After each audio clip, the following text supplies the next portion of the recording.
Two dudes watch cartoons. Two dudes watch cartoons. Two dudes watch cartoons. Two dudes watch cartoons. Yeah.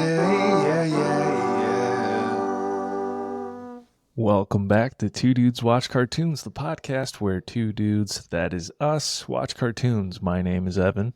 And my name is Alex, and thank you for joining us. We've jumped in a time machine. We're going back 4 years ago. Me and Evan today are covering Avatar: The Last Airbender again. The live action. Yeah, but this time we're doing Netflix's live action adaptation. And man, I guess this is not a hot take, but man, we are in the time of live action remakes of things. Yeah. We have been for a while. Or for worse. Yeah. For better or for worse. It's been happening now for a while, but this to me, I don't want to say we've hit like the saturation point, but this to me was like, oh wow, we're making live action remakes of like everything. Yeah. This, I guess it is, 15, 20 years old at this point? That is true. Very true. It feels so fresh and new to me. It feels fresh and new because there was also that resurgence in 2020, which is why we started this whole podcast in the first place. Yeah, well, it hit Netflix. It hit Netflix. And that's where it's...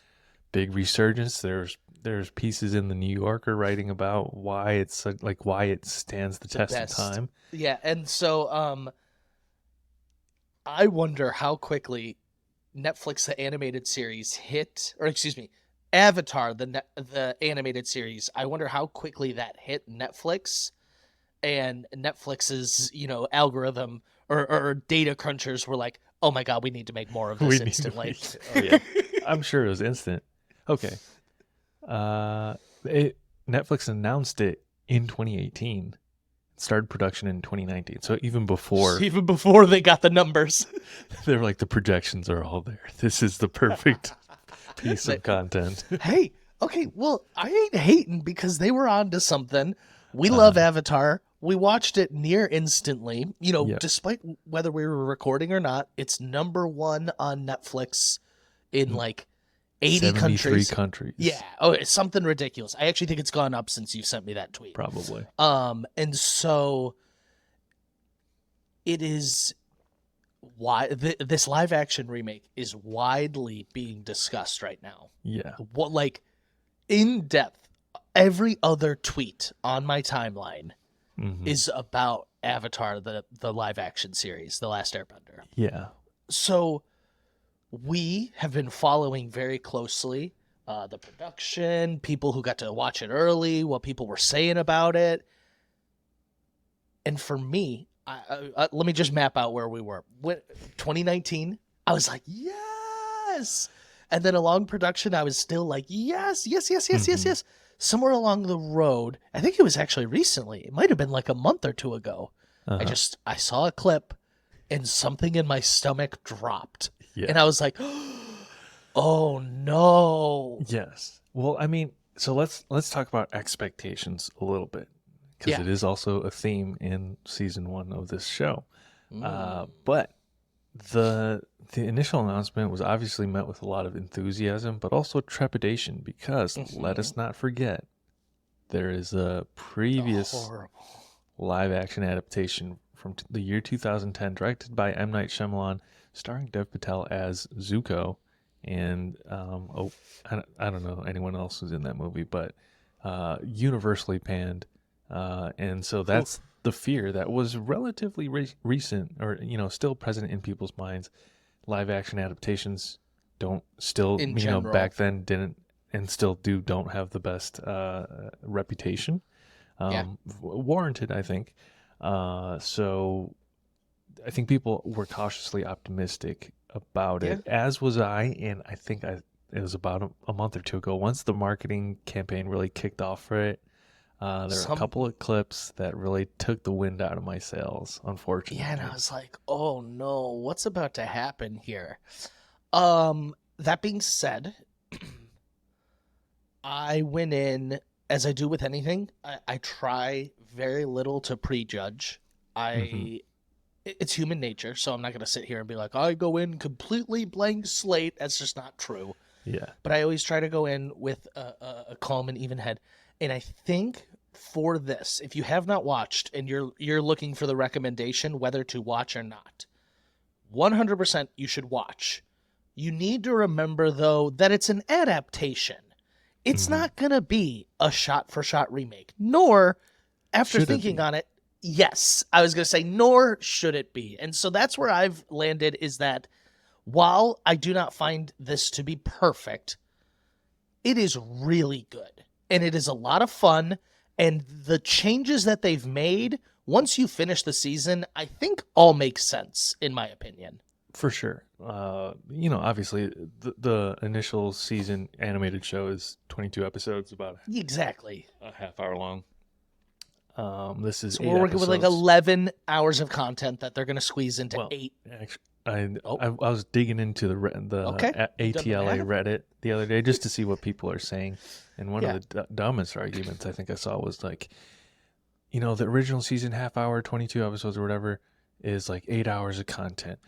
Netflix is also 8 episodes, hour long, 8 hours of content. You could have squeezed in all of the storytelling without having to cut anything. And I was like, you clearly don't have an understanding of why they do this. 8 episodes, CGI budgets, production budget in general. Like, it's not just a matter of like minute for minute, 1-to-1. It's one of the dumbest criticisms I've seen.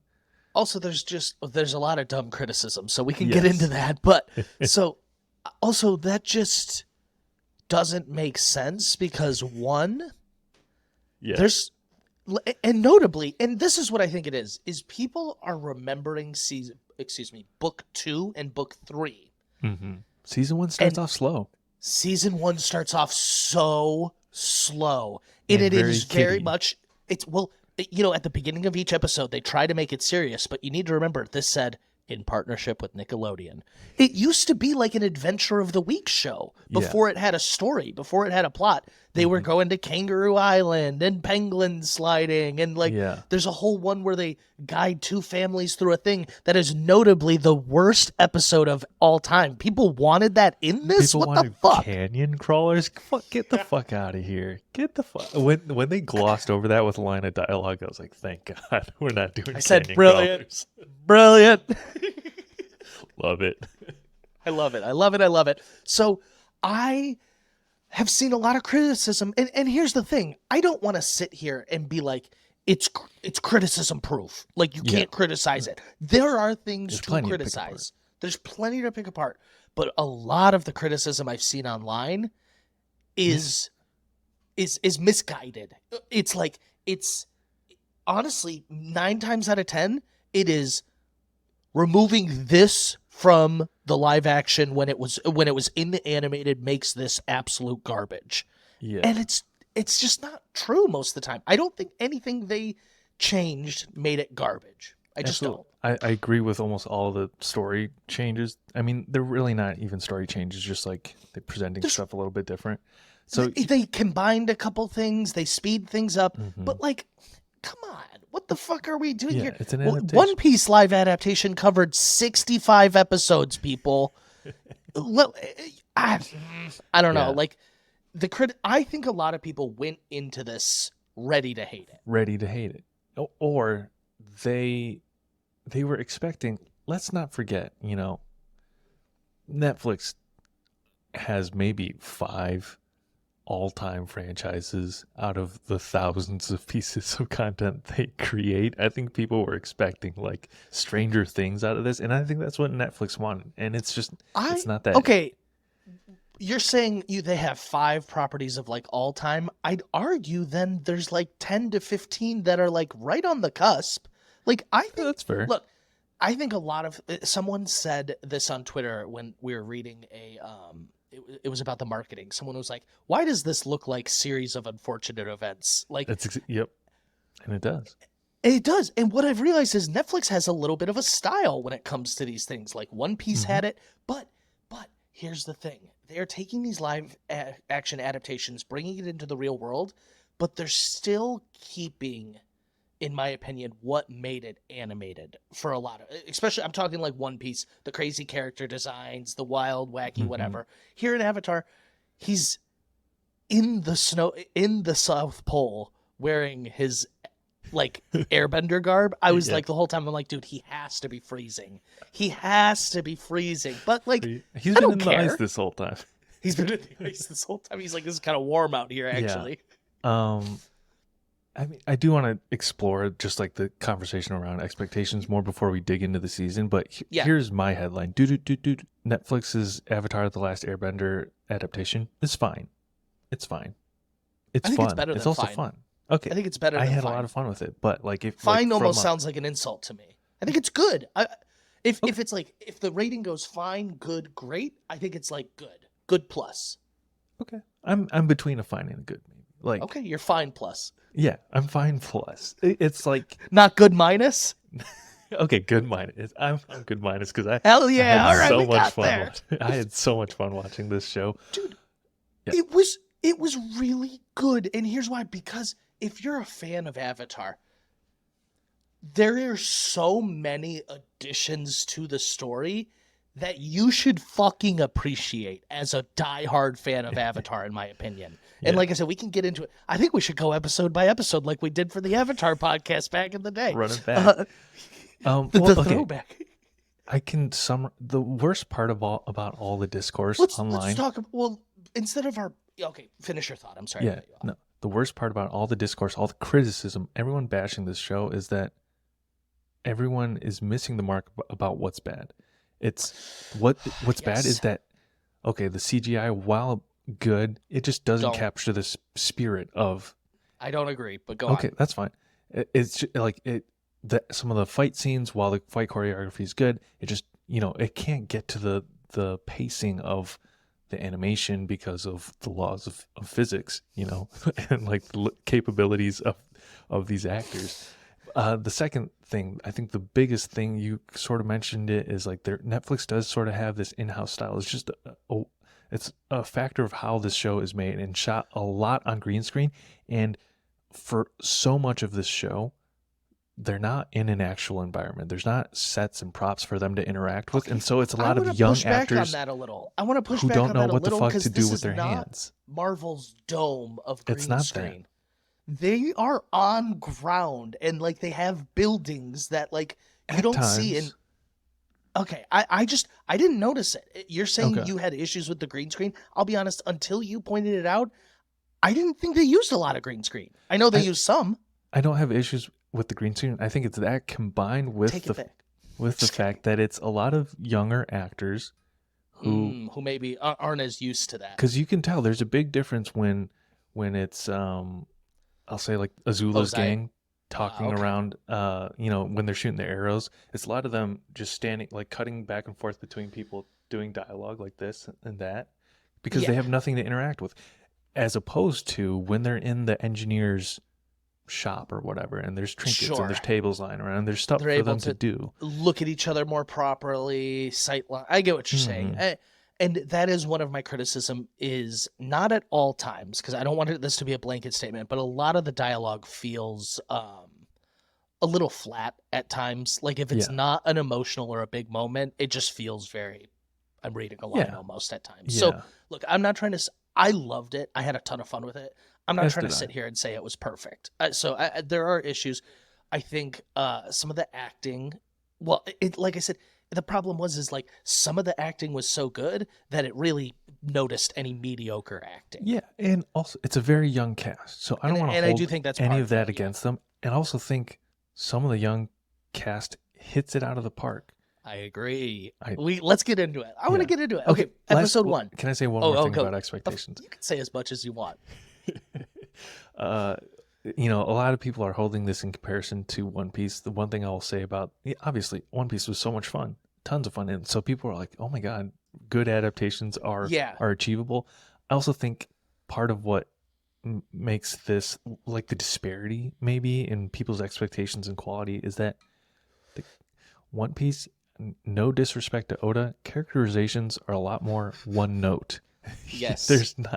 You're not really digging into much characterization, whereas these characters are a lot more layered, really, and you're relying on a much younger cast to do it. So if you can set those things aside, there's a lot to love. As a fan of the show, as a devout fan who started a podcast with my best friend because we love this show so much, I just had a ton of fun. Like, don't go into it thinking it's gonna like, it just appreciate, like, if you just want more Avatar content to be in the world, this is a great addition This to is it. perfect. This is great. It's I don't see where this is like always a good litmus test for me.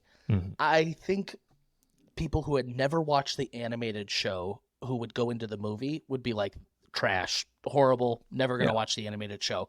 I think if you have never seen the animated show and you watch this first, you're still gonna get a sense of what everything's about. Like, you could go to the animated show and be like, oh, I get this, I love this. Like, Yeah. I'm not saying this should be used as a vehicle to introduce people to the animated show, but if it It's were, a good one. it's a good one. Exactly. And so And I think it's for Go a ahead. wider audience. I too. agree. It's not just for the Avatar fan. Fuck, man. First 10 minutes, we had someone burned alive. That was crazy. That was crazy. Which is weird tonally, because it starts with that note, but also like a lot of the the dialogue and just the whole vibe of the show seems at times more aimed at kids than the cartoon was, like the tone of the show. But I think that's me not remembering all of season 1, and how season 1 starts. I do think Avatar fans need to remember that season 1 started a lot slower. I think if this is an indication of how book 2 and 3 are going to go, I think it's a really great sign. I think it's only going to go up, much like the original Avatar. They get better as the seasons go on. Yeah. So, look, I'm not trying to say they're doing a bit here, but they're hitting their marks. I think they got this. So, let's start with episode 1. I don't think I want to go episode by episode, but I do want to discuss like major Moments. differences or changes. We open totally different than Avatar: The Last Airbender animated. We open on actually in the Fire Nation, and there's a spy, or there's an Earthbender who's trying to get the plans back home. This was a double fake out, because we opened and I was like, what is this? I don't know this scene. What's going on here? Not what you expect with a live adaptation, but it's a beautiful, I'll be honest, my jaw was on the floor, because this is where I was like, oh, the bending is beautiful. The fire bending in particular, I think the fire if we're going to rank the visuals of the bending, I think the fire bending is great. But then, so this was a fire and an earthbender, and it was gorgeous, this whole fight scene. And a lot of the fight choreography reminds me of like classic Jackie Chan. Yeah. And I think I want a little more of that, because sometimes the bending, because it's them, two people doing kung fu 10 feet apart, can look a little silly. But there are moments where, like, I mean, I think it also gets better as the season progresses. Zhao versus, I'm jumping right to the end, Zhao versus Zuko, they're doing hand to hand. They're doing, and I love that stuff. Well, yeah, I mean, we'll get there, but like I said, I think the bending fights were one of the huge strengths of this. Absolutely. This absolutely, unlike the movie. Do you remember the movie? They do 10 karate moves to get one rock to, Okay, I think the biggest crime, the person most at fault is whoever's running the Netflix marketing. They picked the worst clips of the show to put out there. I don't understand, because maybe they wanted to. Here's the thing: they know Avatar fans are going to watch it regardless, probably. Like, they're like, save the good shit. I don't know. I think that was a bad tactic. Yeah, it's a bad call. All the acting clips, like the cast, they would do like these dialogue scenes on the back of Appa, Sokka, and Katara, and like it was not the best bits of their chemistry. I don't know who picked these clips. I was gonna hate Sokka. I really thought I was. Same. He was so great. I thought he was perfect. The best. Yeah. I don't know about the best. I think Aang was the best. I think Aang was the best. I think Sokka was a close second, though. And unfortunately, I think the worst of the actor to adaptation is probably Katara. Yeah. Yeah. And I think there's room to grow, because they are young. Yeah. And some of it actually could have been writing. A while ago.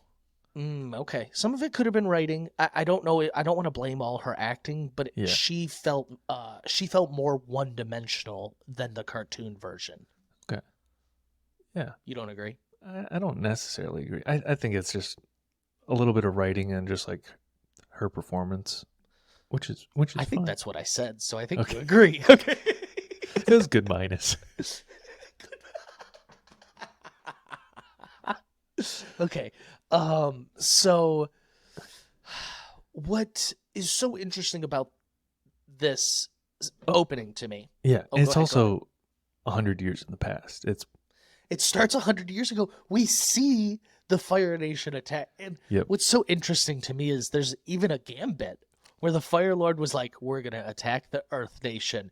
And so the Water Tribes and the Earth Nation, they start fortifying like Omashu and like probably Ba Sing Se. And then they were like, psych, we're going for the Airbenders. Which is, yeah, we get to see Gyatso, and we get to see a whole herd of sky bison. We see what Aang lost. Yes, we do. And a big point of contention that I see online, it's one of those viral hate tweets. Oh, dude, don't. It makes me people so... Go ahead. Take issue with Aang's entrance. He comes Oh floating my down God. from one of the spires. I'll say it. He flew down. No, I'm just kidding. He floated. He floated. People, it does kind of look like he's flying. Even me watching, I was like, is this motherfucker flying? But then you watch a little closer, he's descending and like slowing Look. down his path. People say, it's like, oh, what's the point of Zahir then in Legend of Korra? It's like, guys, One. That ain't blame it on the happening. VFX. Like, that's Two. not what's happening.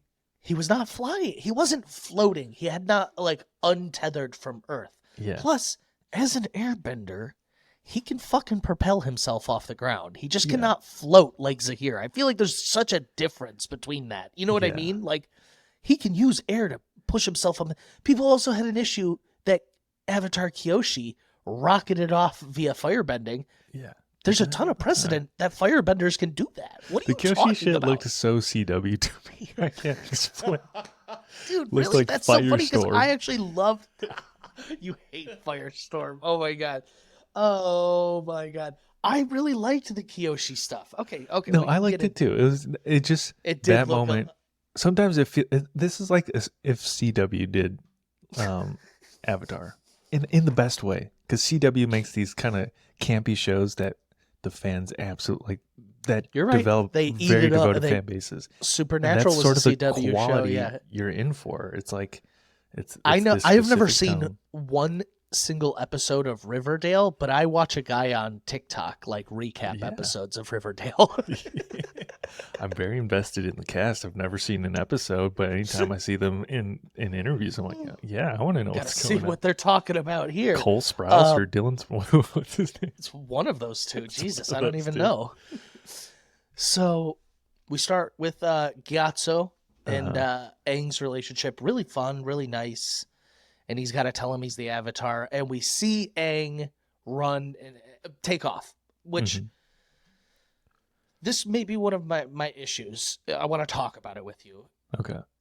In the cartoon, I always remember it as Aang kind of actually like ran off. Like he was like, like he ran away from home. Like, I don't want to be the Avatar. Here, he was kind of like, I just need to go like think up in the clouds. Oh, I am not remembering this specific instance, but this is sort of, isn't this one of the big things people have an issue with? Is like a couple days, maybe last week or something, there was like a clickbait headline that was about like, in this show, Aang is ready to embrace his destiny as the Avatar, and people were like, "Oh no, he's supposed to be reluctant." Blah blah blah blah blah. Oh, I feel like people were baited into so much of like they were. But discrediting. yeah, And I it's- agree. it's Before totally it even, an incorrect read. it's a ruse. But so this is probably what they're referring to then, is that he's not like denying the fact that he's the Avatar and running away. He's just like, I gotta think on it, and gets caught up Yeah. in the storm, which I'm is, fine. I think, once again, if you just watch up until this point, you might take issue with it. But if you finish the season, Aang's very reluctant to take on his Avatar Yeah. duties Yeah. the whole time. Yeah, I think everyone embracing those criticisms about like mischaracterizations, I think didn't watch the show. There's no The one other one- character that The other one, I didn't even know I was going to bring it up, but the other one, we're talking to these clickbaity head titles. yeah. Everyone is mad that they have removed Sokka's sexism. what a time. Who is being. Yeah. That's just who he is. It's part of his character arc. He's got to be sexist. Yeah.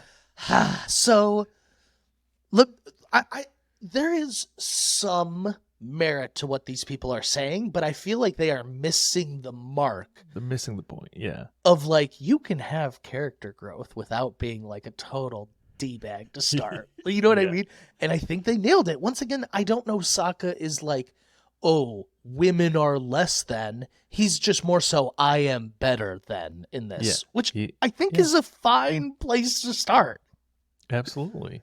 And that sort of goes, at the beginning, that sort of, it gives his relationship with Katara a nice path to grow on. It's not outright saying, you can't do this because you're a girl. Which is stuff they said in the fucking animated show, if you remember, because it's a kid's show. Target demo was like 8 to 12, so they would say shit like that.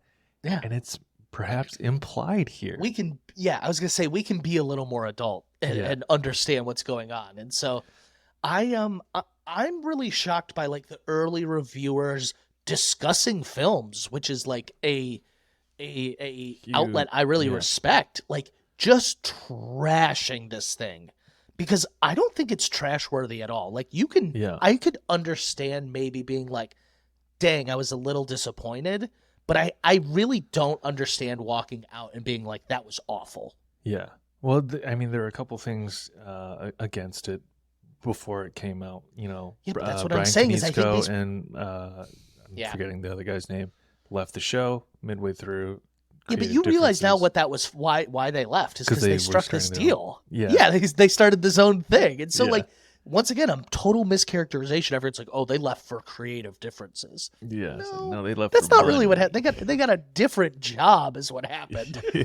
Instead of being a consultant, they're running a studio. Which job do you think they should take? Yeah. The other one, which I think's, this came out when the show was maybe announced, but I think there was a headline that was like, this show is going to be for people who enjoy Game of Thrones, and I think that really threw off people's expectations of like what they were aiming for. Why would someone say that? Because Game of Thrones was a hot show back then. But I think what I'm assuming here, but I think they just saw the person get burned alive, and they were like, Game of Thrones.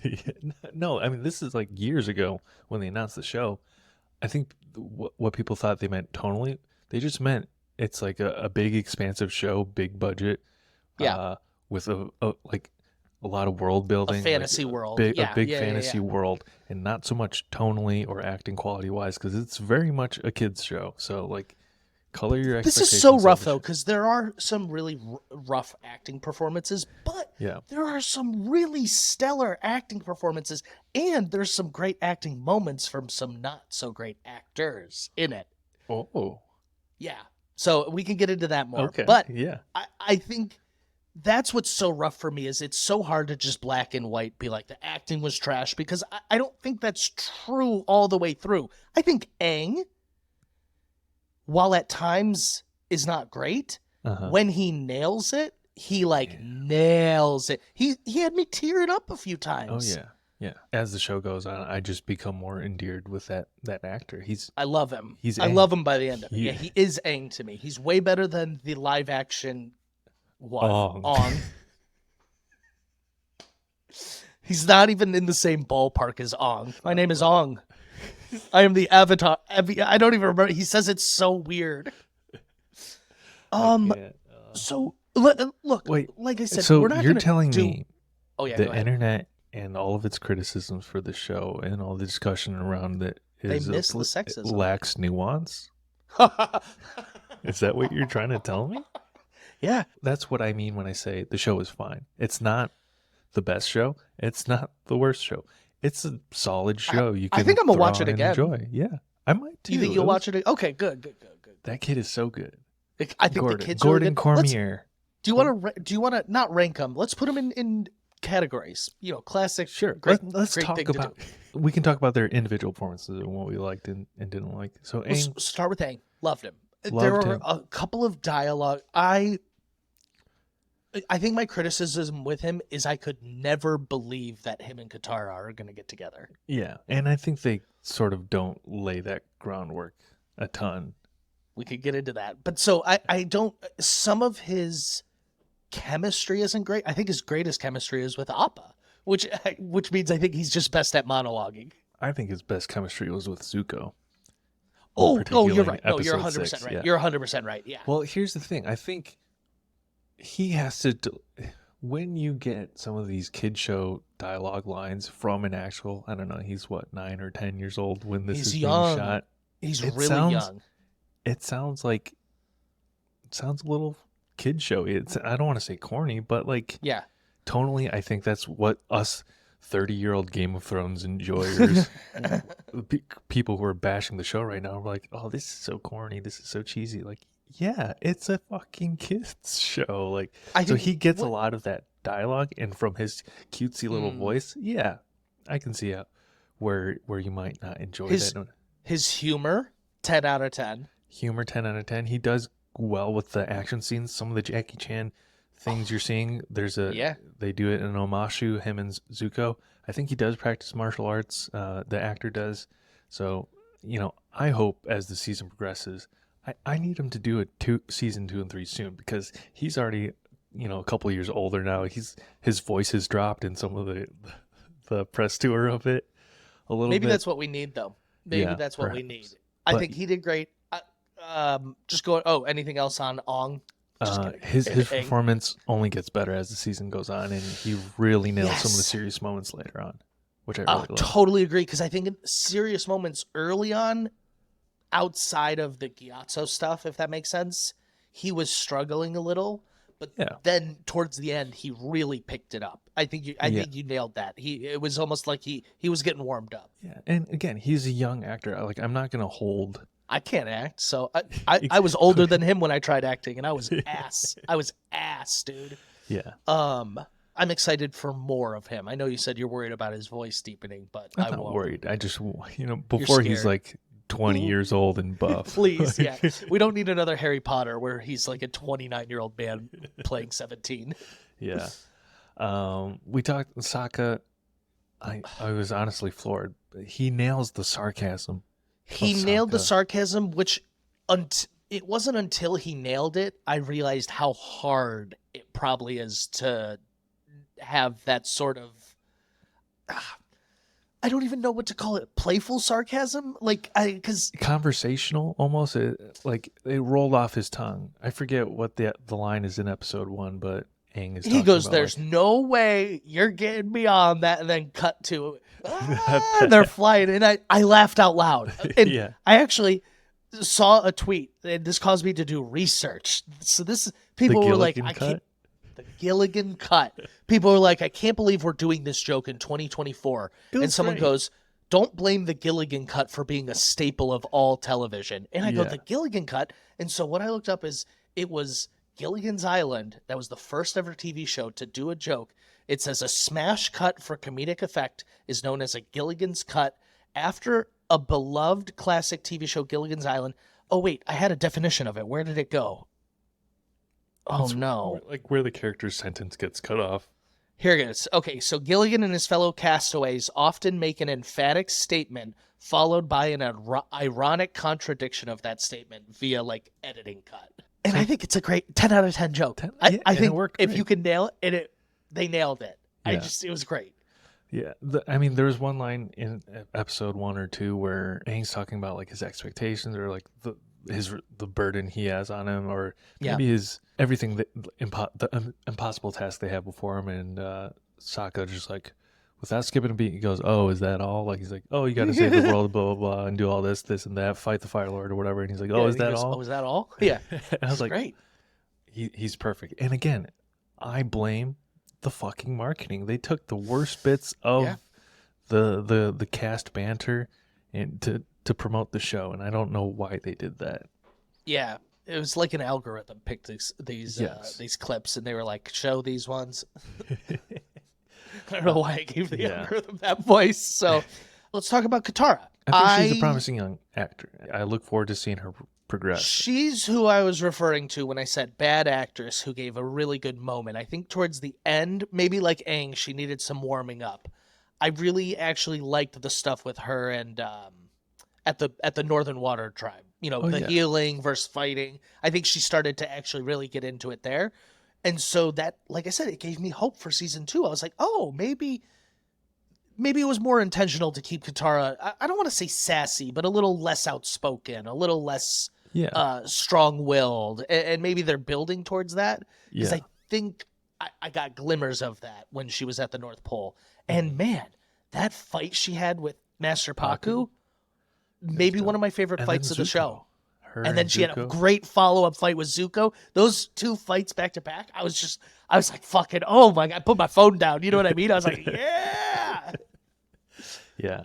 I think it's another instance of like Aang, it's a very much younger, not much younger, but like a younger visually cast member. And you can tell particularly because of some of the dialogue that they have, Katara and Aang, I don't know, they come off as children, which is like something you understand about the cartoon, but like when you're actually seeing real people at that age in these roles, like it's different. It's a little different. So the disparity of like Aang looking like a kid in the cartoon and Sokka and Katara looking a little older sometimes makes you think they're adults, as weird as that sounds. Yes, I agree. Even though they're not. Yeah. And so a lot of Katara this time was boiled down to my mother died, dad's gone. There was a funny point. Another criticism. We'll go to the criticism chart here. There was a point in the middle portion where I felt like Aang and Katara were trading lines of like, the monks used to tell me. And then she was like, well, Gran used to tell me. And I was like, did they just do this like 6 times in 4 episodes? Like, it's like, are they just trading bits of wisdom they got from elders? I will say that the first time it was episode 1 or 2, probably 1, that Aang locked in for me. I was bought into his performance. Is when Katara is showing him her little bit of water bending that she can do, the push and the pull. Mm-hmm. Oh, and Aang goes, the monks say it's all about the breath. Or, I don't know what the fuck he says, but he's giving her like wisdom. And I was like, oh, this kid is pitch perfect in this role. It's amazing. It's incredible.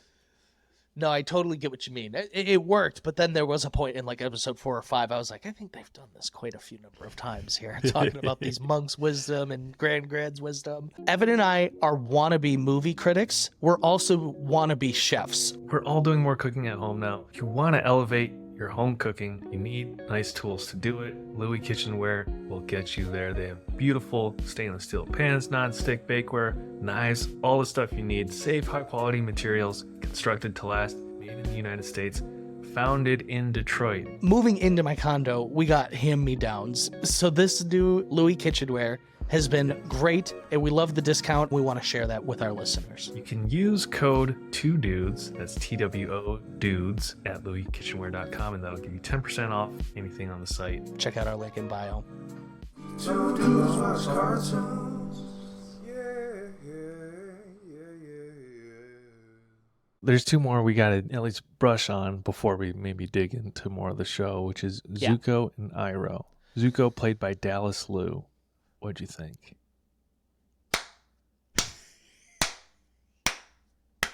These 2 stole the show. These 2, I think, stole the whole show. And this is my pitch. I want to give you my pitch. Mm-hmm. We're going full adaptation here. Should they have made a live-action TV show that is from Zuko and Iroh's POV the whole time? It'd be a totally different show. Yeah. It would be very different. I guess I'd be interested. Here's why. Here's why. Uh-huh. I think the biggest strength of this live action is everything Fire Nation related. I think Daniel, what's his name? Daniel Dae Kim. Daniel Dae Kim. Okay, he's stellar. The perfect casting. I think he's stellar. I think Azula's stellar. I think Iroh's stellar. I think Zuko's stellar. I think all these little bits we get into why the Fire Nation is doing what they're doing and why we see it and the flashbacks. I think this is the entire strength of the live action. Yeah. If I was having this conversation with our good friend of the podcast, Tommy, he was like, I think a lot of people's complaint is like, why did this need to get made? Why did this get... And I was like, he was like, people feel like One Piece needs something to shorten it and like get it like a more appropriate length. Yeah. That's why One Piece fans feel like that was needed. And I was like, first off, Hollywood doesn't give a fuck about need. Second, I was like, if there is a need, it was for these Fire Nation scenes. They have done Iroh and Zuko so much justice in this season 1, whereas in season 1 of the live action, they were just the bad guys. They just were. And that was fine. It worked. Particularly Zuko. My only bit of pushback, I think Iroh is one of the weaker castings on the show. I think he has the biggest shoes to fill, and so I think it feels more disparaging, but I think he himself is a great actor, and so I agree with you. At the beginning, I was like, but once he finished, I was like, no, he's Iroh. I see it. After I saw him do some firebending, and after my favorite moment of the season, the fucking lieutenant's funeral, him and Zuko, that was where I was full. I'm Team Fire Nation here. Yeah. These two are my boys. Look, since we're just talking, I want to talk about this scene actually. So, Avatar, The Last Airbender, the animated series. One of its strengths was its subtle storytelling. And so that's why the Lu Ten moment in book 2 is such a hit moment, because you've only heard a little bit about his son that died in war. This show is for the fans. We're past that point of subtlety. Why would you there's no reason to try to fool us anymore. We know what happened. If you're a real Avatar fan, we know what happened. Give us this moment. Give us this moment on a silver platter. Make a meal of it like they fucking did. Ozai walks up to Iroh and says, your son, will die a war hero. He will be honored for many centuries for serving the Fire Nation. And Zuko comes up. I've watched this scene 3 times now. Zuko comes up and gives the most sheepish. This is where his acting finally sold me, because he is younger in this too. He gives the sheepish, like, Lieutenant, and you should be extremely honored and proud that he died in service of the Fire Nation. He starts to walk away, and it's a little cheesy. He walks away and has the moment of, and he comes back and he's like, Lieutenant gave me this medal when I was failing my classes, and my dad was really mad at me. And he said he got this for being the highest grades in his officer class. And he said it was meant to be with someone who was destined to do great things. He goes, he gave me strength at a time I really needed it, and he gives it to fucking Iroh. And because Iroh has no reaction when Ozai says anything or when Zuko says his first thing, and then he just cries. And it's like, I don't want to say this is like Iroh's turning point or whatever, but like, this is his canon moment. I feel like this was Iroh's origin story that, like, I'm getting goosebumps just talking about. I don't know, like this, like I said, these Fire Nation scenes is what made this whole season for me. I know that's weird to say about the villain, but like, I think so. I think they were the strongest scenes. I think they were the most emotional. I think they were the most complex. We talk about how the show is really layered in these complex emotions and feelings and thoughts. And I thought all of the Fire Nation actors and writing, I thought they nailed that. And that's not stuff we saw in the animated, like, it's stuff we had to pick up via implications or tiny flashbacks. Yeah. Why not give us this? There's some people who are complaining about it online, but I genuinely think this is what made it good plus for me. This is where the plus came from. Okay. I think I would agree. Yeah. The most compelling stuff comes from the Fire Nation. Absolutely. I guess Iroh for me, I think that's the only portrayal or characterization that strikes me as even slightly different than the show, which is not a bad thing. It's just the only one that didn't sit right with me at first, and it's also because I've seen this guy act in Kim's Convenience, so I like kind of just see Appa. I won't lie, him not he's having like a bit of a too much of a Korean accent. Yeah, I was like, whoa. This is because they're still like Asian, so I was almost like, whoa, he's not doing. I was like, that was so weird to be like, oh, that's an accent he was doing. You know what I mean? Yeah, I forget his Paul something. The actor who plays Iroh does a great job, but that was the only portrayal where I was like, oh, that doesn't feel the same as the show. Biggest shoes to fill, though. Biggest shoes to fill, and it's not his job to. You didn't like the scene where the Earthbender was interrogating him, and he held the boulder over his head, and he goes, "War brings out the worst in people." He goes, "Is that your form of an apology?" And he's like, "I wasn't talking about me." You didn't like that?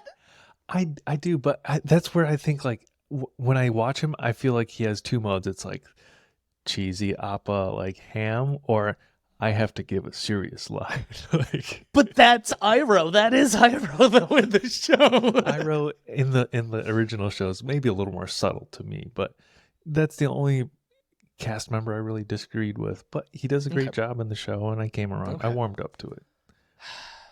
I want to fight you more on this, but I understand because I had a similar reaction to start. But Yeah. like I said, I think him and Zuko, man, when he at the end was like, "Oh, Prince Zuko, I'm gonna come with you, like on the boat," and he goes, "I'm not gonna be coming home for like a really long time." You realize, and he was like, "I have everything I need on this boat."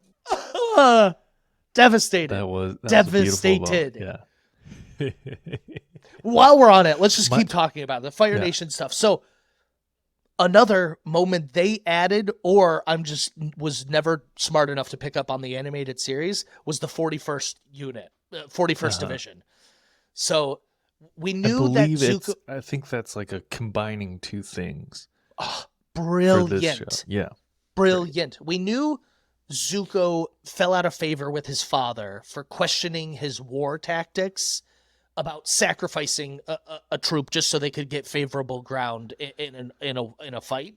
Zuko's like, that's wrong. We can't sacrifice anyone. And that's what starts the Agni Kai between the two of them.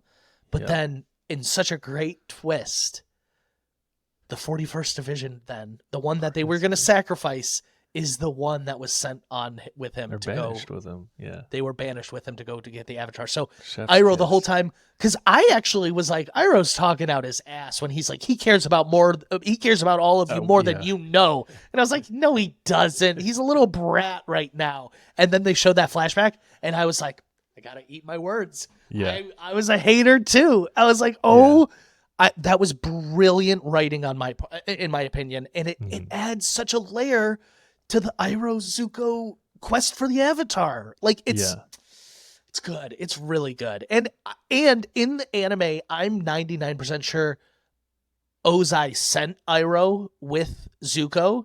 And I like that in this one. It was Iroh being like, "No, I'm gonna come with you. I wanna come with you on your journey." I really liked that touch. I think their chemistry is fantastic. So, any qualms I have with the Iroh actor, I'm good. I'm throwing him behind me. Like Aang, I gotta let the past go. Let to live in the present, you have to let the past go. The moment that sold it for me, their chemistry, is so good. The episode with the bounty hunter. And so he's like, why would I want to work with a lowly bounty hunter? And she says something like, why would I want to work with a spoiled boy or something? And he's like, I'm not a boy. And then he's like slapping. They start slap fighting each other as Iroh's trying to reprimand him or something. Yeah, he's like, behave. So funny. I was laughed perfect. out loud. It was like some of the character beats in this, some of the comedy is really good. If you are a fan of the show and you miss those and catch these moments, we got Secret Tunnel. Come on, you can't tell me you didn't think Secret Tunnel was going to get cut. I did not. I would have been okay with the Biggie Putt, Tunnel, but I'm glad it wasn't. What I want to say is Dallas Liu does a great job of portraying the wounded puppy in Zuko that we don't really see till much later on in the show. Something the live action made me appreciate is how 3D his scar is. I've always pictured it very... Yeah, it's got texture, and it wraps around closer to his ear than I ever thought. Yeah. Like, I've always just pictured it very like this part of his face. You know what I mean? Yeah. But have you seen people tweet the clip of him going, you just stole what I was about to fucking say. You literally stole it. Go ahead. You beat me to it. Go ahead. The tweet, everyone's like, this acting's ass. And he turns, he goes, he ran. It's the best line delivery. If you watch in context, it makes sense that he says it like that. It was so funny. It was so funny because he's expecting this big showdown with the Avatar. We'll fight to the death. And he ran. It's great. I don't care. These people are haters. I literally was about to say that when you brought it up, though. That was spooky. It was like you read my mind. We're on the same wavelength. He ran. It's so good, though.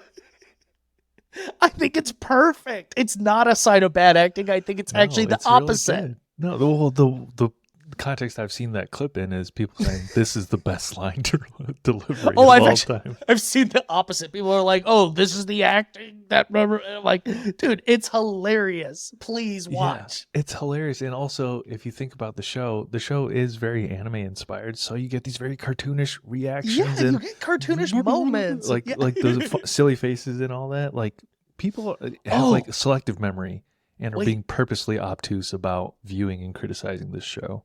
Let's talk about more good acting and casting choices. Okay. Suki, Oh the yeah, she Kyoshi was warrior. great. Yeah, She was perfect. fantastic. She was. I need more of her. I know she's coming, but like I was bummed she was only in the first or the second 2 or 3 Yeah. episodes, whatever. Yeah. I thought she was great. Firelight, always we said was great. Azula, I was on the fence about, but I think I ended on great. Yeah. Oh yeah. I think they're doing something a little different. Not like, I don't want to say the other Azula was just crazy for the sake of crazy, but I feel like they're giving us more of like why she is the way she is, which I appreciate. Yeah, I think she's maybe occupying a little bit more of the role that Zuko is in the cartoon, where she's like the villain that you see their backstory. Yes, And yes. Zuko right now is kind of a rival, which I Wait. love those dynamics. We have to talk about, once again, it's all Fire Nation. Another great acting performance / writing expansion, I feel like. Zhao. General Zhao. He Zhao, was great. we got to see his political aspirations, and like we really got, it was ground into us that he was a nobody Fire Nation like army guy. Like no one cared about him, and he was like, I have a chance to really make a name for myself. And I thought his acting performance was phenomenal. That was him acting in the second half of the season. Genuinely made me realize, ooh, some of these kids aren't the best actors. Like, he is blowing them out of the water. Yeah. And something that is so funny, that guy was in Saw. He's been in so many movies. I can't think of his name right now.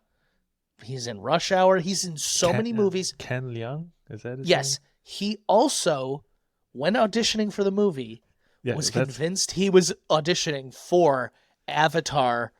He thought he was going to be blue. But this is what I like, is whenever he learned it wasn't, he stuck with it and he acted his goddamn heart out. Yeah, he brought that intensity. You know, what a General Zhao move of him to try and steal the be limelight. in the James Cameron Avatar. No, that's your universal punishment. It's like you're in the true Avatar. Yeah. Oh, I thought he did so well though. When he stabbed the moon spirit at the end, I knew it was coming and I gasped still. Like, I don't, you know what I mean? It was very like, he was really good. And like I said, it was really interesting seeing sort of his like political drive, like his ambition. Like that was why he kind of got himself involved in something that really didn't, involve him too much. Yeah. Is it? And his so fight I with think Zuko at the end. The only, it was a great fight because they do a lot of the hand to hand. I don't know. I loved it. But his demise in the live action, I believe, is different than in the show, correct? Because talk me through it. Iroh in this one, doesn't he just like roast his ass and like literally kill him in the live action? Whereas in the show, doesn't he have that moment where he's like he's caught in that bubble of water? I don't know if it's from Aang as the moon spirit or ocean spirit. You're really testing my knowledge here. Yeah. Because does Zuko pull him out of that bubble in the cartoon? Yeah, Zuko might pull him out, but he's not in book 2 or 3, so he might die. He does die, but I don't know. That was the only moment I thought where this I was like, whole oh, battle, I thought the show. whole climax of them attacking the North, beautiful. Like I said, I genuinely think anything that involved a firebender in the series, and not to be biased, I love the firebenders, but I thought, so like if we're ranking the visuals, I think it went firebending was the most beautiful, earthbending when done correctly was the most beautiful, water, and then unfortunately air, but it was air only because like it's technically invisible. Like when Aang was doing stuff with airbending, it was cool, but I'm just talking like CGI practical effects mostly. This made me be like, Marvel, you can do better with your visual effects. Like, Ko and the spirit that they fight, terrifying. Yeah. The face stealer, He scared me. Yeah. Also, they never go back and help Heibai. That was one criticism. I was like, okay, you got me there. They never actually resolved things for Heibai. They just No, it's go off implied. on It's a different implied. adventure. I did think it was pretty crazy when, and I don't remember if this is how the anime goes, but like when Aang just left his friends in the spirit world and be like, I gotta go figure out what to do. I was like, that's dangerous, dude. Like, wow, okay. He's like, I'm like, you're gonna go all the way to the Oh, it was hilarious when he just went into the Fire Nation temple and he was like, hey, I'm trying to get into the temple, and they're like, and then he's like, you're men of peace. That was so funny. His just like childlike naivete. Yeah. One of the weaker parts of the adaptation Okay. was Boomy. I was almost actually confused by this Boomy. Yeah. I don't know. It And was his fine. scenes were terrible. His scenes were bad. The Boomy also was in the marketing. That's what I mean. Is that fight was probably the weakest fight, Boomy versus Aang. Yeah. Although the rock candy crystal, that looked pretty baller when it was growing so fast. It was terrifying, actually. Yeah. The effects look good, but I just think also the makeup was really bad. He looked like he just like he looked too much like Boomy from the anime. So we do, yeah, we do spend a lot of time in Omashu, and they combine a couple episodes. I sort of like that. The engineer, Boomy, like it obviously, and then Jet is Jet. the other big one. This I Jet really- was hot. Yeah.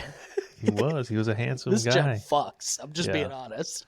All the blasting jelly. I was like, damn, they were really putting all The this whole stuff scene in a cartoon where they're in shooting the 2003. flaming arrow and Katara's got a water whip it. That was Yeah. pretty cool.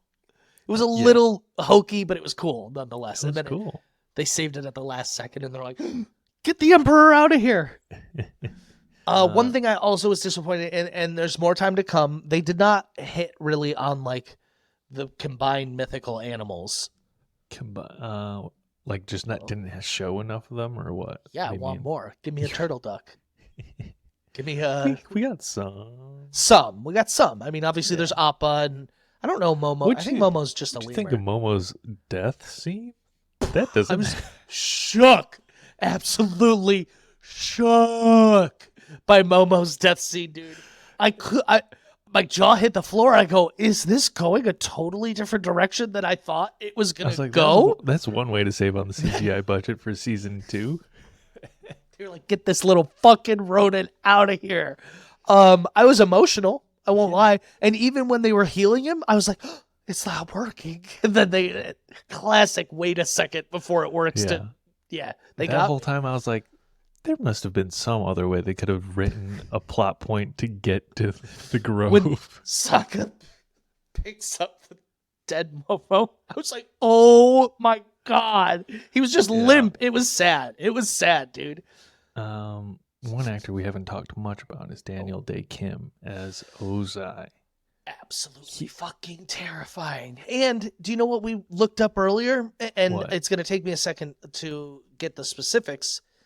Daniel Dae Kim is in every adaptation of Avatar. What? You're joking. No.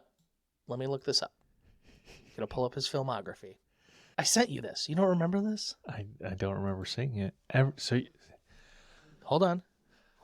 because Ozai is voiced by Mark Hamill. Mark Hamill. He's not Ozai in the original.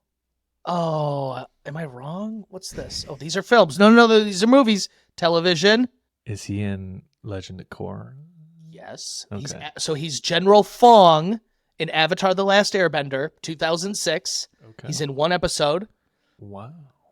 And then in Legend of Korra, he is Sato. He's a reoccurring cast for season 1 and season 4. Oh, interesting. Daniel Dae Kim is in every adaptation of Avatar: The Last Airbender. And he should be in everyone going forward. He's perfect. He is really perfect. He's Once really he started talking as Ozai, I was like, I don't even hear a difference. Granted, I haven't watched the cartoon in a while, but I was like, this I is just watched Ozai. the final fight. This recently. is and was Ozai Yeah. forever. Yeah, he's really good at it. He's commanding, which is almost like not something you could teach someone. He just like commands a room. Like He commands, like, anything you say, you're almost hanging on the edge of your seat. Like, Yeah. what's this motherfucker He looks about like to say? Dr. Han. He He's looks like Dr. Han. the way So- he commands a room. I really liked when Azula was like, wow, I can't believe General Zhao found the Avatar after all these years, crazy, and she's walking away, totally tried to reverse psychology his ass, Yeah. and he goes, Azula, Zuko was the one that found the Avatar. He has shown great perseverance and resilience in a time of trial. And she might as well have had an eye twitch in that moment. She was like, got it, father. And she Yeah. like walked away. She was like, I can't have this. Yeah. Which is really interesting because Zuko is essentially her obstacle to the throne. Yeah. You know, he's the firstborn heir. And so if father likes Zuko now, which there is precedent to the younger one taking because Iroh Ozai, is older yeah. than Ozai. So she's like, it's not impossible. He just needs to not like Zuko is all Yeah. it takes. And he goes, there's no room for self-serving flattery and coy whispers. He got me. I was like, Coy damn, I think he whispers. directed that at me. I think he was talking to me specifically. He was, and during the Agni Kai, I was like, damn, this Oh. guy is fucking built. Another one of the beautiful fight scenes. Mm-hmm. I just like, so I think, and once again, this is where you have to separate the properties. Like 9 out of 10 people that are watching this live action adaptation are hardcore fans of the original. We Yeah. don't need the secrecy of the Agni Kai, like a mention in season 1, and we don't see it till season 3. Like, Yeah. just fucking give it to us. And they really gave it to us. I also think, They gave- don't they cut away in the cartoon? Like, Yeah, they imply yeah, it's going to yeah. happen, cut away. Well, but we this see one the they cut- audience we see the audience reaction. And to in the this one, fight, you just, not the fight. you get like the upward angle shot at like Daniel Dae Kim's face. Like, you might hear a sizzle. I might be making that up, but I might as well have heard a sizzle. No, there is a sizzle. There's sizzle. There's bubbling and boiling. But also, I never actually thought that was how the scar got there. I thought it was just like a fireball that hit him in the eye and he was burned. His dad fucking branded him. Mm-hmm. And he also got him in the shoulder too. And he got him in the shoulder. I wonder if we'll see that again, that burn. Yeah. He got him good there. Yeah. Like I said, the Fire Nation shit was just firing on all cylinders. You can tell whoever wrote this was like, not enough Iroh and Zuko.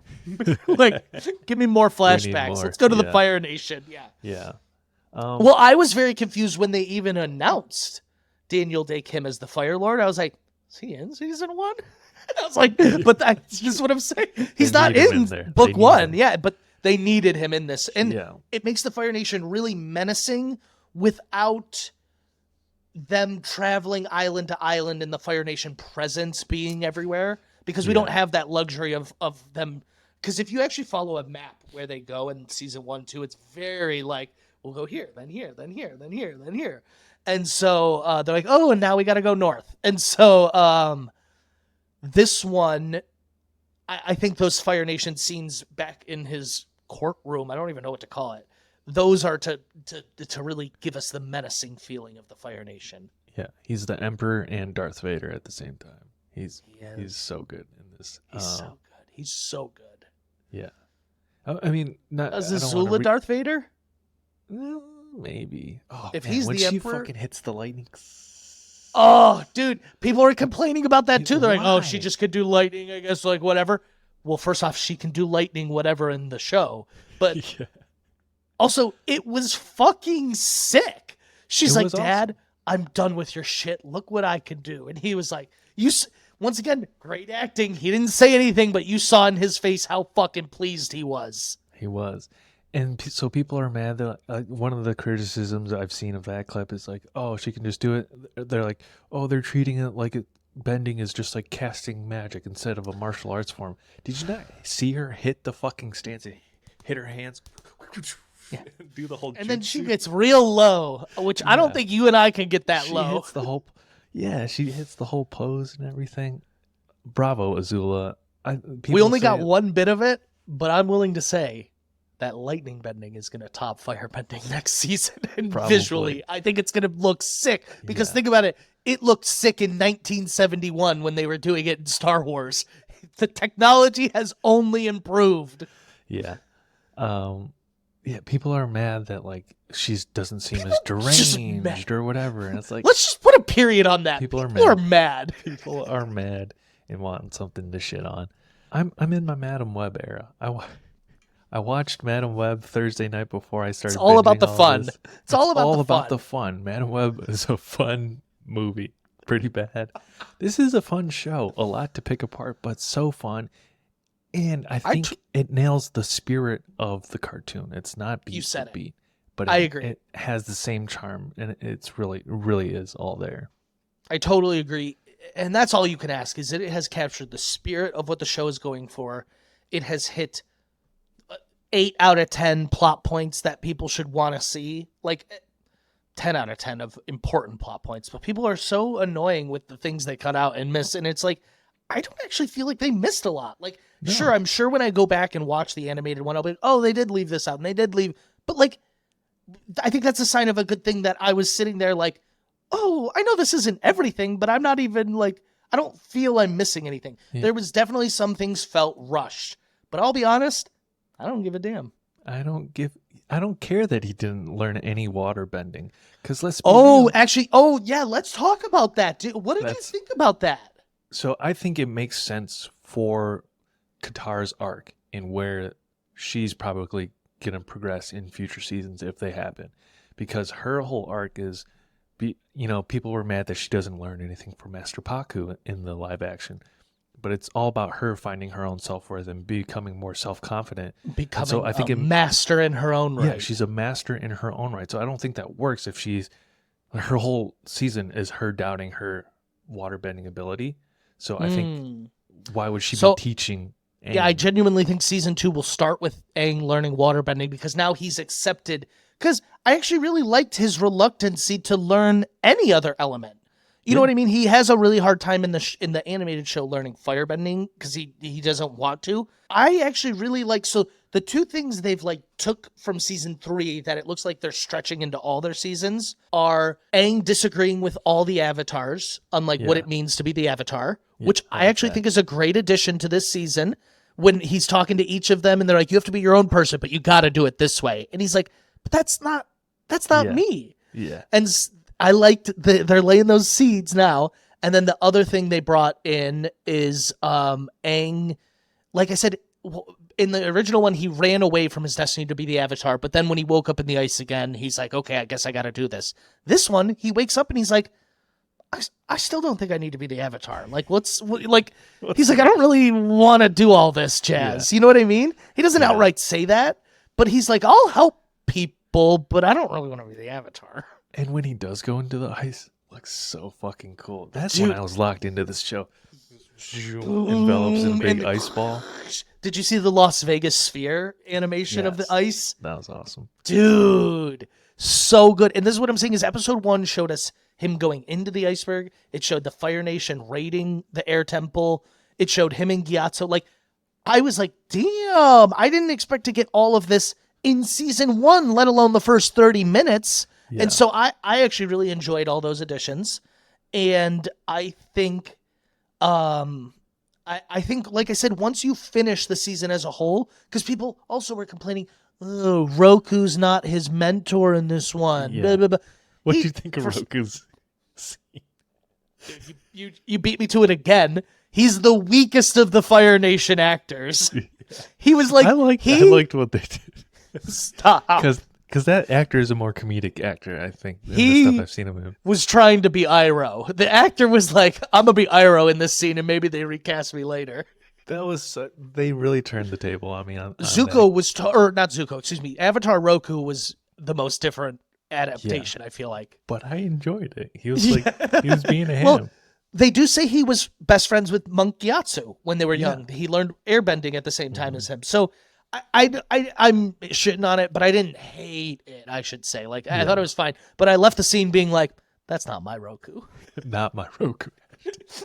So, but people were mad about that. But then once you see him talk to all 3 avatars and what he takes from all 3 of them and gleams, I think you could be like, Okay, I think it makes sense that he's not just talking to Roku the whole time. Yeah, we got to see Avatar Karuk. I don't They know. totally changed his storyline. Did Karuk, they really? Okay. Granted, this is all Which I think. thought it was sweet. He's I like, liked his was story in fighting this, them but- for a lifetime. Yeah. Damn, dude. So My he sounded like soul is Korra in corrupted. Legend Season 2. So, Karuk in Avatar: The Last Airbender animated lore also did not want to be the Avatar and fucked off for a long time. And Yeah. he like surfed and hid from the world. Good for him. He lived in an era of peace, That though, guy- so he could yeah. do that. You know what I mean? That guy has a voice where I just feel like he was in Avatar, but I don't think he actually was. His I voice, know what you don't mean. There know. was a couple times I was like, damn. "Are they in the original?" Who I does keep he waiting for sound like? Serena Williams. You think she's gonna actually make a cameo again? Maybe. She did that promo. Yeah. You saw the promo she did? I was like, Oh, no shit. way. She's just No. such an Avatar fan. That's awesome. Good for her. Good for them. If you need to record a podcast remotely, Riverside.fm is the place to do it. Alex and I have been making Two Dudes Watch Cartoons remotely across states, pretty much across the continental U.S. for 3 years now. We've tried several things, and this is what works best. Honestly, Zoom turned out terrible. We used a couple other ones that we paid for that turned out terrible. you're looking at the interface right now. I think I'm doing the screen record correctly. Riverside has made doing this podcast as easy as possible. Riverside FM Head to the link in our bio to get started. That's riverside.fm. today. Today. Okay, it's not even a point in contention. I think the only episode that was left out, only story point, was The Deserter, Jung, which is a season 1 episode where he tries to learn firebending the first time from the Fire Nation deserter. Is that in season 1? I believe so. And he Wow. hurts Katara. I mean, yeah, let me double check that before I talk out of my ass here, but You're blowing my mind. There's still time. He didn't Yeah. learn. He couldn't even learn water bending this season. I know. So then when I'll be give honest. to the I didn't haters. even realize he didn't learn water bending till it was over. You know what I Same. mean? Like it And I didn't didn't leave. care. It I didn't take care. anything away from the Yeah. story. I wasn't like he's not learning any water bending right now. What was he gonna do? A water whip the whole season?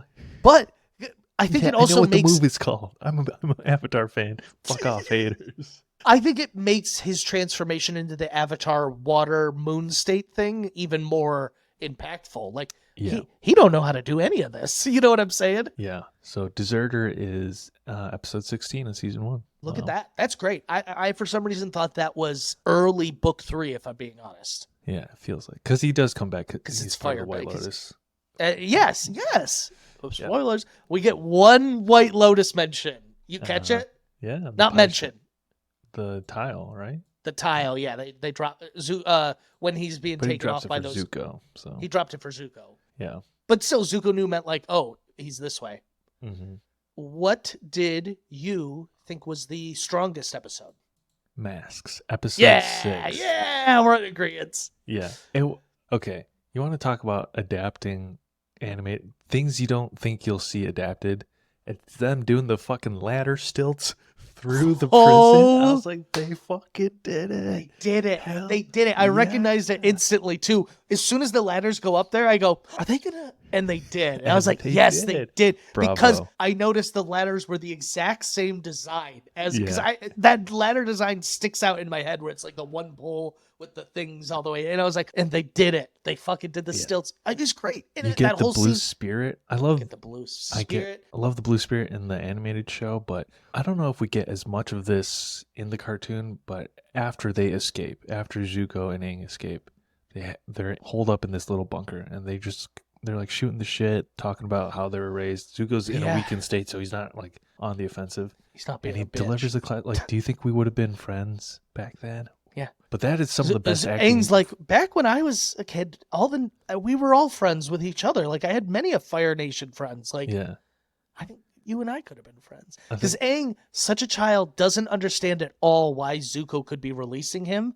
uh-huh. This is what I'm saying is season 1, even though it is very Adventure of the Week, what a complex villain system where we have like our main villain also fighting against like a different villain with us. Like yeah, so good that he was like, no, I can't let Zhao win. He's like, this Yeah. is it's lit. you're like, he's like, you're my prize. Yeah, Yeah. like it's so good.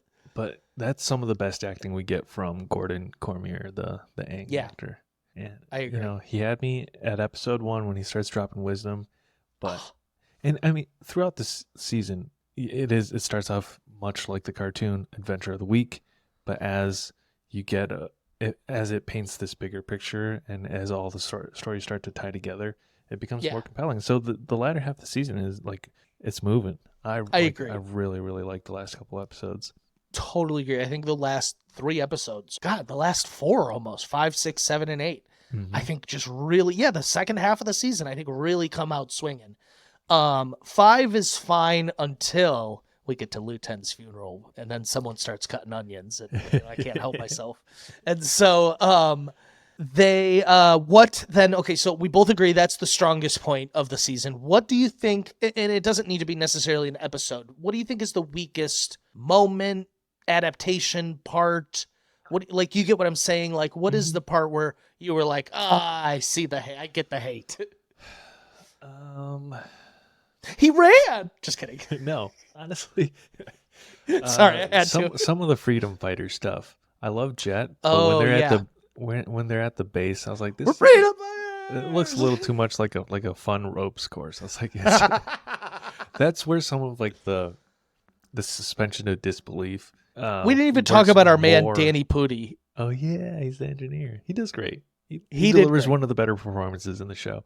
Yeah. But when like some of the suspension of disbelief fades for me when it is just a bunch of kids like hanging out on a ropes course. I was like, okay, the animated show paints this much better. Obviously, I agree. For me, and this is maybe too general of a statement, I think it's like any travel time where it's just the 3 of them on Appa with Momo. Yeah. Really, I'm like, I need you guys to land and go interact with other people. Yeah. And the green screen is like, that's probably, perhaps you're the right. biggest adversary of the show or obstacle. I would also say sometimes when we're watching any non-bender fight and they have to resort to tripping people with their swords. The Kyoshi Island was like, I'm watching 10 minutes of Suki and Sokka like scooping people's legs out of whatever they got. I was like, okay, we just watched someone get burned alive. I think we can kill a couple of these dudes. That's so funny. Oh my God. We saw several people get burned alive. Yeah. It's great. Yeah. Okay. All right. So let's get into closing thoughts that we could read some Letterboxd reviews. Sure. Does Letterboxd have TV show reviews yet? Oh, I don't know. Probably not, actually. Maybe we'll just... we've sent some tweets back and forth. Yeah. Mostly negative. But let's read some of those. Okay. Well, I sent them to you specifically so we could read them because I don't... Well, pull them. I'll start with the Rotten Tomatoes score. Right now, average tomato meter 59%, Rotten audience score 75%. So the audience is generally enjoying it more than the critics, and I think that's sort of the way you got to approach it. It's like if you're gonna go in trying to dissect this as like the zenith of cinema, yeah, it's easy to pick apart. But if you're just watching this as a fan, I think there's a lot to love here. This is the discussing films tweet that I really disliked. Yeah. It says Netflix live action Avatar The Last Airbender fails to capture the spirit of the original series due to extremely poor writing and bland visuals. And I just don't agree with any of that. I disagree with like all those points. I think the writing could be better, but it's hard when you're adapting something. Mm-hmm. I don't agree about the bland visuals. I think you do. And I totally think that it captures the spirit of the show though. Yeah. I wouldn't say the visuals are bland. I think the acting on a green screen falls apart, but the world is very vibrant. I thought the bending was beautiful. Sometimes, especially in the age of X, Elon Musk's website, where you pay for verification and you get rewarded for engagement. Obviously, people are tweeting out. I feel like any rage baiting people who are like, I hate this or I'm disappointed in this are like directly comparing it to the animated show, which I get you should, but like it's not the same. I don't know how do you get mad when they adapt a movie into a play and the play doesn't and the musical is leaving things out? Like, yeah. I don't understand what people don't understand. Like, I also think like the math you were talking about on Reddit, like fuck that person. Yeah. Well, I also think if we look at popular adaptations, so One Piece is perhaps one of the few instances recently that we have of, I mean, okay, so we have like the Disney stuff and then One Piece, but these are things that are adapting other visual mediums. But when you look at other, you know, the pinnacle, like Lord of the Rings or Harry Potter, you're adapting texts. And those are great quality movies, but you're seeing those things sort of for the first time. So there's a lot of these things that factor in. I'm seeing a tweet I sent you that it's the clip of Aang floating down in the live action. And this person just wrote how it feels having a drunk stick because he's like leisurely. I get it. I get it. Let's see here. Maybe I didn't send you as many tweets as I thought. I kept seeing them and I was so angry. We both sent the one about Ken auditioning for Avatar.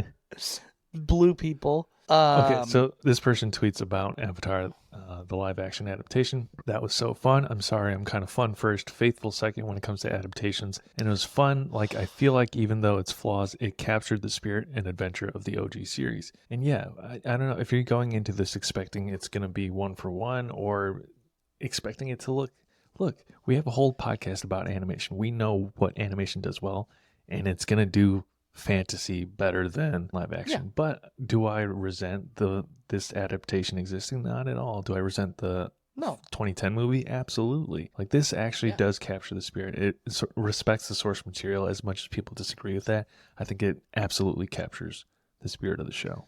I totally agree. I think that these are kind of our closing thoughts here, I'd say also. So I think that once you finish the whole thing, any sort of change that you might have an issue with, I think makes more sense creatively. You'll be like, oh, I get why they did that. And so I really like the term fun first, faithful second.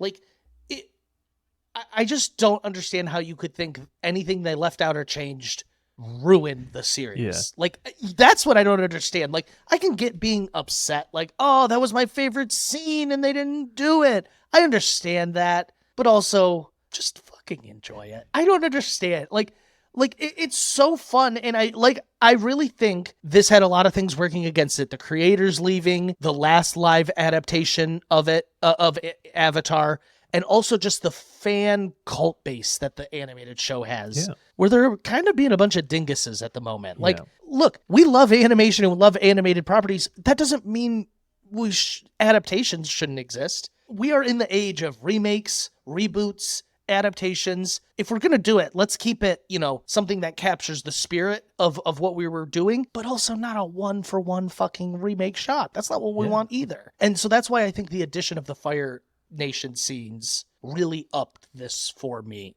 as a whole. And you want to talk about condensing storylines? I recently watched the Yu Yu Hakusho live action adaptation Japanese series, and that condenses through the Dark Tournament series into like 6, 7, 8 episodes. That essentially does 3 whole arcs into 5 episodes. They got it. If you go in not expecting a faithful adaptation, if you just go in for fun, you'll enjoy it. But it is very different. That one I was a little disappointed in, I won't lie. But if you're only going to do 5 episodes, I get it. You know what I mean? I just wish the tournament was more a tournament. Like, it's in a big stadium with fans. I just wish we had that again.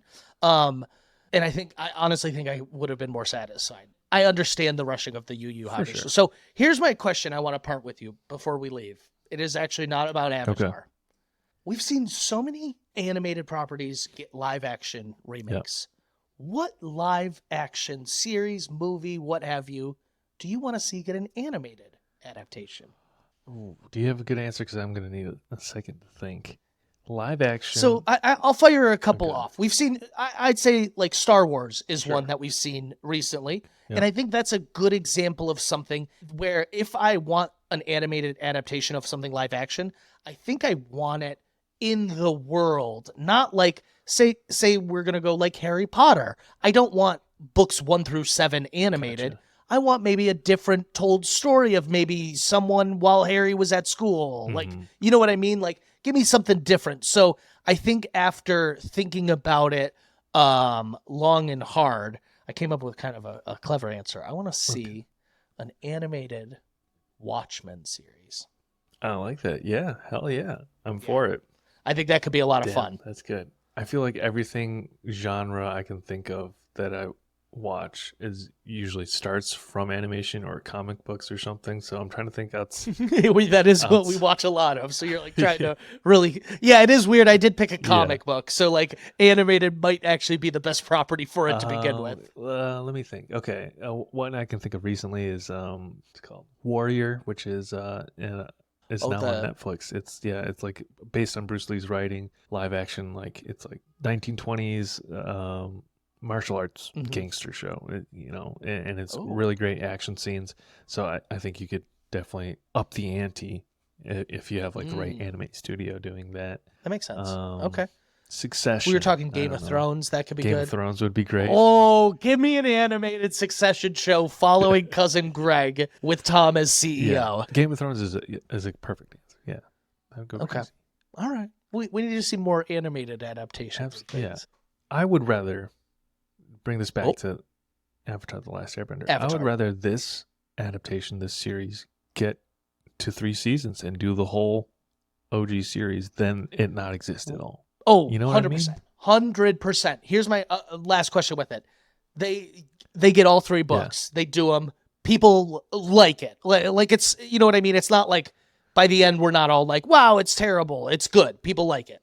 Do you want to see them do Korra? Korra would be tougher. It'd be a lot more green screen. Then you got to introduce robot mech suits, steampunk vibe. It's perhaps a little tougher. But I think of the steampunk vibe. I think if you, especially season 1, if you zero in on the hand-to-hand stuff, because it is the non-benders. Maybe it could be good, yeah. If you had really great, an older cast who can pull off the stunts in the martial arts, it could be sweet. It could be fucking sweet. Okay. What about you? Do you want them to leave it be? Yeah, I think I want him to leave it be. Or okay, it would be lame as fuck. To Korra. It would be lame as fuck watching the bending game. Whatever sport. That's what I'm thinking. Is it might not be great. Here's my pitch for Korra. You do it in 1 to 2 seasons, and you just you leave out season 2, or you just like parts of season 2 you take, and you get to 3 as quick as possible. But there's all that Vatu shit, and like okay. There's like some important shit. I feel like it goes really off the rails. If you could somehow just do skip 2 for the sure. red look. Oh, Zahir if you could just skip to 3. Yeah. Oh man, the lava bending, the Zahir. Netflix. If you could somehow just get there and care about Korra by season 3, I think there's a story there. You could combine 1 and 3 first half. I think you just cut out 2. You don't. You just cut out 2. Just say season 1 traumatized. Talk about fans being pissed. People were pissed. But 2 is so bad. 2 is the worst of any Avatar season. For sure. Which recently announced that in 2025 we're going to get the original Team Avatar animated crew in their own movie as adults from the original creators from their newly formed Avatar Studios. So I can't wait. We'll cover it. We'll be there. We'll be front row. Okay, and then no news today. So before we really wrap things up here, give your out of 5 score and remind the fans what sort of bender you are and why. I think I would be an earthbender. As much as I aspire to be a carefree airbender or a go with the flow waterbender, I think I'm just like a solid dude. Just like I'm there, I'm stable. I'm around. Yeah. So I'd be an earthbender. You're not easily shaken. Like I come in hot sometimes. I come in and yell, and you're just like I stand firm in my beliefs. You're very steadfast in your beliefs. I see it. You're definitely an earthbender. I'm a noted DCEU apologist, and that's sort of the lens I'm viewing this show through. Just like what enjoy what you can. Just enjoy it. I'm here. We're DCEU fans. We're trying to grab any scraps of stuff we like. So give me. This was great. I enjoyed this. This is nowhere near. As bad. What's your out of 5 score? I'll give it a 3.5. The 70%. Okay, solid score. Yeah, sure. 3.5 out of 5. Okay.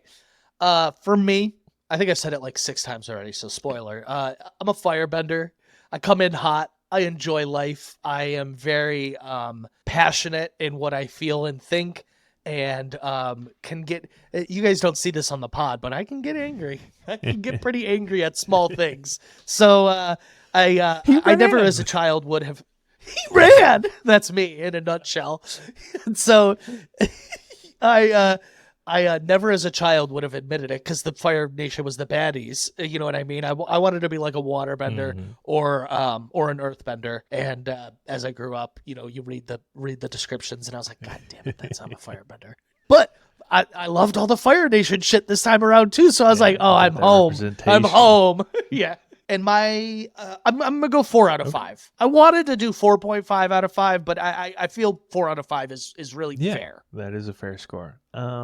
Before we sign, maybe hopes for season 2. I'll be honest, and I know this maybe sounds dramatic, but I think if they can keep the course of season 1, season 2, genuinely 1,000,000% depends on Toph as a like, casting. Yeah.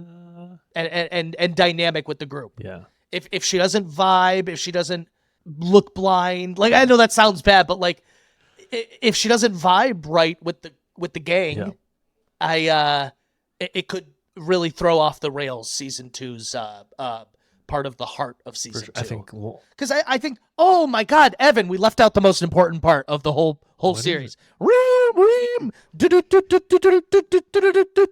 There was no hint at Katara and Aang, but there was hint at Zuko and Katara. Are they gonna retcon it? They won't retcon it, but I think they are. I 1,000% think they are. I don't know. You didn't see that slow motion saw grabbing of the scarf? I think they're teasing so that. romantic. They're teasing the fan base. They're stoking the flames, so to speak. They know what they're doing. They know what they are doing. I'm stoked. I am stoked. Wow, do you think that's when people say like, "Oh, I'm stoked"? That's where it comes from, like stoking flames. Oh, maybe. Yeah. I actually don't know. I don't know. I don't know either. Etymology of that term. Yeah, obviously Toph will be hugely important casting. I think Toph is so I think that's my biggest hope, wish, want is we need a good Toph. I'm excited to see the Dae Lee. I think Long Feng is an important casting. But there's you think they'll have Dae Kim do Long Feng again? He wasn't Long Feng in the original. He was in season 1. He's the voice. Not Long Feng. The guy, the head of the Dae Lee. I just read it to you. I just read it to you, Evan. Someone else. Long Feng is voiced by the Lex Luthor guy, Clancy Brown. Long Feng, head of the Dae Lee. General Fong. Yeah. I'm sorry. Okay. I know my shit. But there's an actor actually from Warrior, which is now streaming on Daniel Netflix. Dae Kim's also in Justice League Unlimited, same year. Wow. Oh no, he plays Chinese man though. That's not a great role. Wait, what? Daniel Dae Kim plays a Chinese man? The title of the character's name is Chinese man. I have the picture perfect casting for who? Toph? For Long Feng. He's for Long Feng. Why can't I find a picture of him? All right. You love fan casting. I love fan casting. This guy he literally looks. This is from the show Warrior, which is now streaming on Netflix. Underrated show. I think it should get another season. Netflix has the bangers lately, man. I just can't. Look with at the this Netflix fucker. right. Oh, this is Long Feng. Okay, it's terrifying. Yeah, put him as. Oh yeah, I see He's got the braid and everything in this show. Yeah, he can do it. Yeah. One thing we didn't touch on, but I really liked, and I think may disqualify this man, is each nation seems to have similar like race, like casting wise. It seemed so. The Earthbenders seem more South Asian. Like the Fire Nation seemed like your actor there would fit. True. I'm into it. Yeah, I want season 2. Shit, I want all of it. I'm ready. I hope they're working on it. Judy would be an important casting. I think they could have a lot of fun with that. I don't know who they will. I know they will. Oh, we didn't mention Cabbage Man. Yeah. I liked the reference. They teased us once, twice, and then they ended on my cabbages. This is what I'm saying is if you're a fan of the show, how'd you not like that? Yeah. I don't know. People are too picky. Take it from a DCEU fan. Stop saying that. Oh man, you got anything else? I feel like I keep we keep like wrapping up and I'm like, oh wait, and no, I think that's all I got though. This has been fun. I had a great time. I had a great time watching it. I had a great time recapping it with you. I want season 2. I'm ready for it. I want season 2 as well. I think there's a lot to love. Give it a watch. You know, it's not the best piece of television you'll ever watch, but it is fun. If you're a fan, you're gonna love it. You're gonna love it. Don't even. All right. You'll love it. I think. Well, do you want to wrap us up? Unless you got Oh, more. yeah. I don't know. No, I didn't even have my notes up. I'm so sorry. I have a whole thing. If you enjoyed this episode and you want to listen to more, please go check out our other episodes on Apple, Spotify, and on YouTube. Please follow us at Two Dudes Watch Cartoons on Instagram and TikTok, especially for the month of March. If you're a casual listener of Two Dudes Watch Cartoons, you are going to want to follow us on Instagram in particular, I feel like, in the month of March. We're cooking up That's something your good. only tease. Yeah. Keep an eye on your podcast feed later this week. Wow. Ooh, how do I've never said that before. And then don't forget to rate and review. And once again, just thanks for listening. That'll do it for this episode of Two Dudes Watch Cartoons. We will catch you next time. Two dudes watch cartoons.